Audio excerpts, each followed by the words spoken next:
But we were working on digging tunnels into the hills in Singapore just before the war finished.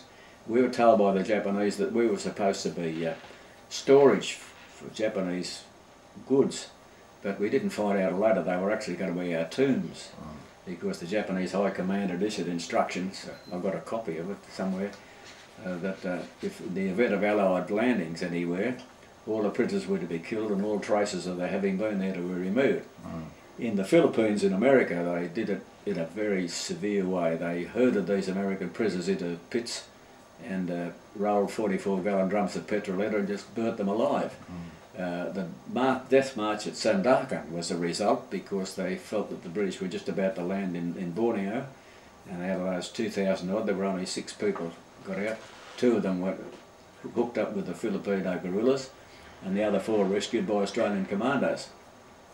Fortunately, we found out afterwards, and Lord Louis Mountbatten came through and spoke to us all, that they were preparing to re-invade Malaya. If they had done, we might not have been here. So all these horrible stories about the atomic bomb, it saved their lives.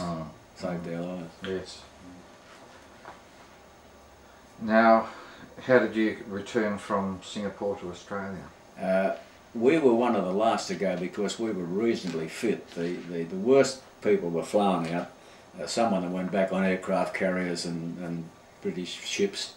We sailed on, there were 2 ships, the Largs Bay and the Esperance Bay.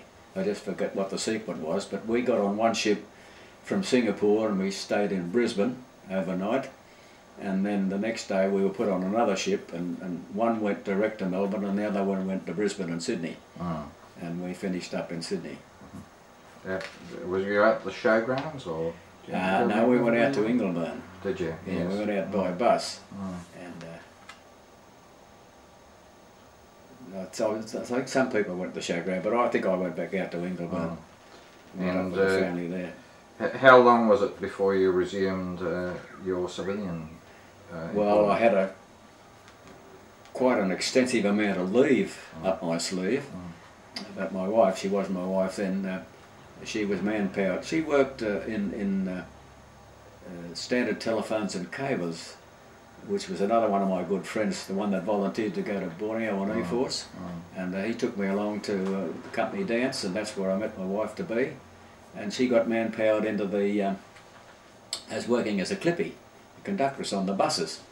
And I used to ride around with her all day long on the buses. But I got sick and tired of that, and I said I want to get back to work, so I got back to work, and I just put it all behind me. Yes, yeah. And I never spoke about it publicly for 40 years. Yes, yeah. Well, I think we might wrap it there, but I'm very grateful to you for sharing those experiences with me. My pleasure.